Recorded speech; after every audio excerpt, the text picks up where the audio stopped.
Hi guys, good morning! Welcome back po dito sa Gandara SRA channel for Showbiz Update. Ang tatalakayin nga natin ngayon at pag-uusapan mga kakimpaw ay patungkol nga po dito sa bit ni Paolo Avellino papunta ng Taiwan mga kakimpaw. Ay grabe, no, nakakagulat din talaga ang isang Paolo Avellino mga kakimpaw. At the same time, syempre ang kaganapan nila po sa Taiwan. Pero bago pa lahat sa mga hindi pa nakaka-subscribe sa ating channel, pakiclick lang po tayo ng subscribe button at notification bell na nariyan po sa baba para mag-updated kayo sa mga susunod natin chika. And nice ko din po palang mag-thank you sa ating mga subscribers sa walang sawang pagsuporta sa ating updates araw-araw sa pamamagitan ng pagbabasa ng comments. So narito nga po ang komento ni Miss Lolita Pilon. Shout out po sa inyo, Miss Annalyn Hicap. Sabi nila rito, bakit itinukso nyo si Kim? Itinutokso nyo si Kim sa ibang lalaki. Baka masira ang Kim Pao.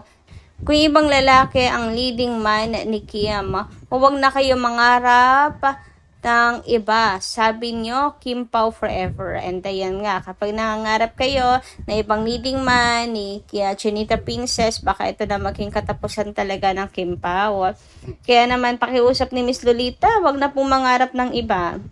Sabi naman ni Miss Annalyn, good evening Gandara, na high blood ako sa mga binabasa mong nagko-comment. Sa isa mong vlog, yung 1 hour ago, nakakainis, akala mo kung sino silang manghusga. Basta ako, kung umalis si Paolo kasama lagi si Kim. Basta may isa sila noong show.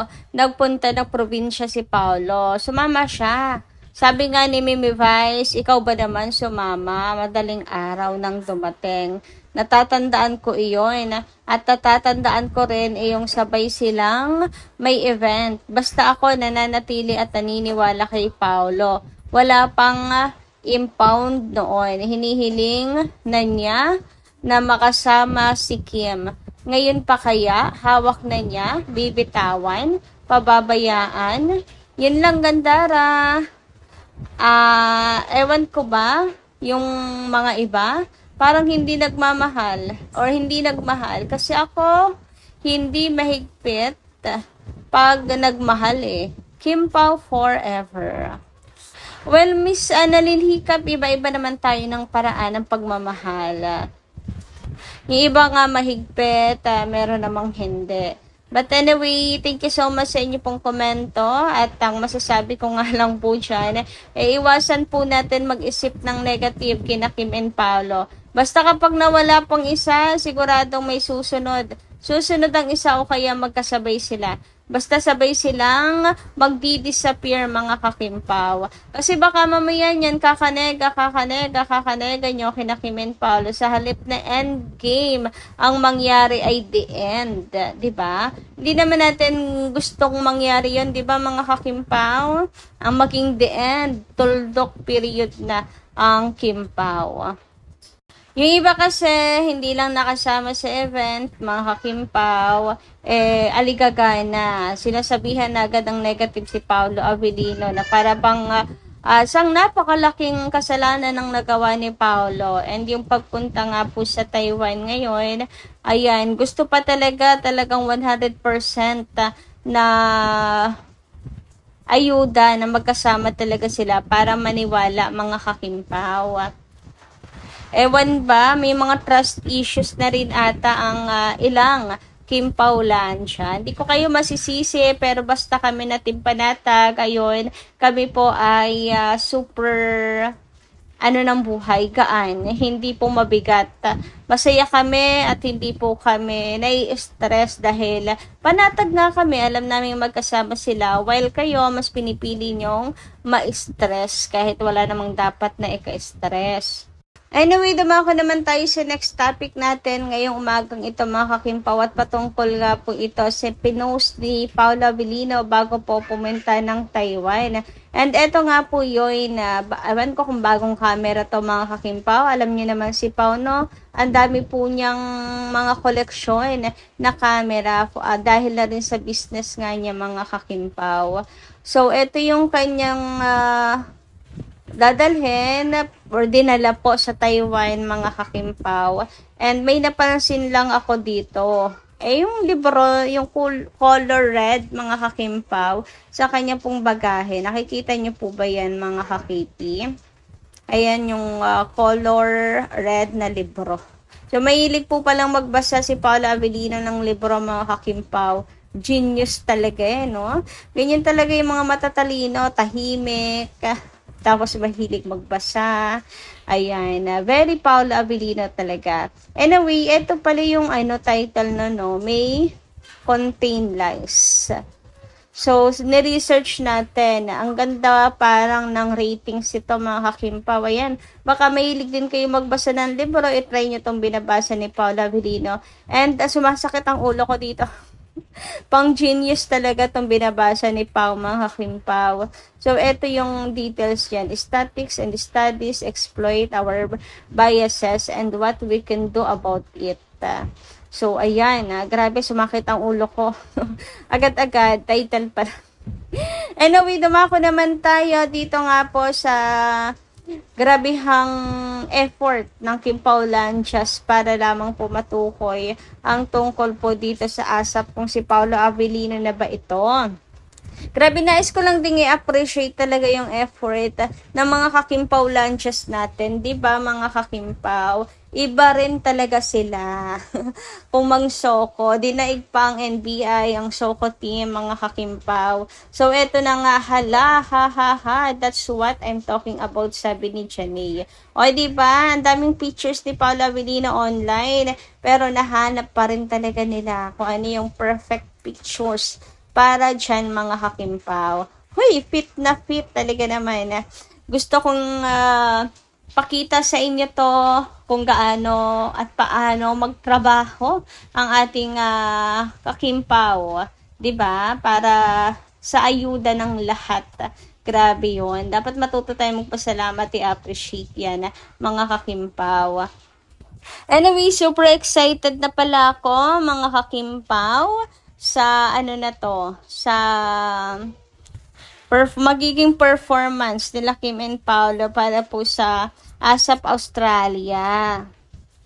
For sure niyan, meron na naman po silang duo performance, mga kakimpaw. Samantala, dumako naman tayo sa next topic natin at patungkol nga po ito sa ganap nila Kim and Paolo sa Taiwan. Kung saan nga, mga kakimpaw, grabe, si Kim Chiu ay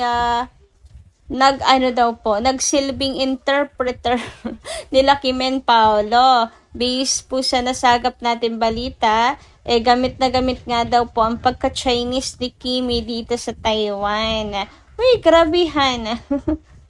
So, bakit kaya? Meron kayang mga Taiwanese na nakakilala kay Chinita Princess. Alam niyo naman si Kim, superstar, di ba? Siya po ay kilalang kilala sa kahit sa anumang bansa, mga kakimpaw. Lalo pat nakatanggap na rin nga po siya ng international awards. And tandaan nyo nung minsan, may foreigner talaga na nagpa-picture sa kanya kasi nakilala nga po si Chinita Princess. Grabe yun. So, meron din nga sabi, pinagkaguluhan daw po ang atin nyo. So, baka nga may mga nakakilala po sa kanya na Taiwanese or ibang dayo sa lugar, mga kakimpaw. Kaya gamit na gamit ang pagka-Chinese ni Kimi. Or baka sa mga story doon, ayan, si Kim yung, nila, napagtripan na naman ata si Chinita Princess ni Paula Avellino at hindi na nag-English. Ginamit na lang, siguro natutuwa siya kapag nagsasalita ng Chinese si Chinita Princess, mga kakimpaw. Wala lang, naisip ko lang, mga kakipi. So, eto nga yun, usapan to sa social media, mga kakimpaw. Sabi dito, gamit na gamit ang pagka-Chinese ni ate sa Taiwan. Ni Kuyog si Madam Dai. Diba? Kinuyog daw. Si Chinita Princess doon. Absent man siya sa Showtime gihapon. May interpreter. So, ayan, mga kakimpaw, ang mga usapan sa mundo ngayon ng social media. Naboboredom na rin po ata ang Kim Pao Lanchas kasi tahimik po sina Kim and Paolo for 3 days na. Samantala, sabi naman dito ni Miss Corazon Reyes, parang nirereto lang ni Darren si Kyle. Pero binasted ata ni Kim yan si Kyle kaya ayaw niya. Live kasi makikita ni Pau sa TV, hindi lahat ng oras pwede biruin ni Darren si Kimi. Parang di rin nag-iisip kong si Darren kahit sabihin mong mag-bestie pa sila. So alam niyo yun din naisip ko nung una, pero bakit naman liligawan ni Kyle si Kim, ano? Napaka Gen Z niya mga kakimpaw. Anyway, nilinaw na po ang tungkol dito. So, cold name lang daw po pala ni Paula Avellino ang Kyle. So, at the end of the day, si Paula pa rin talaga mga kakimpaw. Si Paula talaga kaya pala si Kimi, napareact din mga kakimpaw. Live daw. Baka kung isipin nga naman ng sino man kung sino tong si Kyle. And ayun na nga ang nangyari mga kakimpaw. Nagkagulo na ang Kim Pao Lanchas. Yun din siguro iniisip ni Kim, baka magkagulo, ma-confuse ang marami at magkaroon pa ng issue. Pero tama kayo, Miss Corazon, hindi dapat laging bibiruin ni Darren si Kim ng mga ganun. Dapat ilugar din at i-timing din ang pagbibiro kahit mag-best friend pa sila. Anyway, sabi naman ni Miss D Magiyat, ako ba yan, Miss Gandara? Kasi minsan pasaway din ako, kaya minsan napapagalitan mo ako. Kasi, ma'am, itong mga sinungaling na bashers, napapaniwala, wag kang mag-alala. Gandara, napipigilan ko minsan na huwag silang paniwalaan. Salamat po ulit. Ingat po kayo lagi.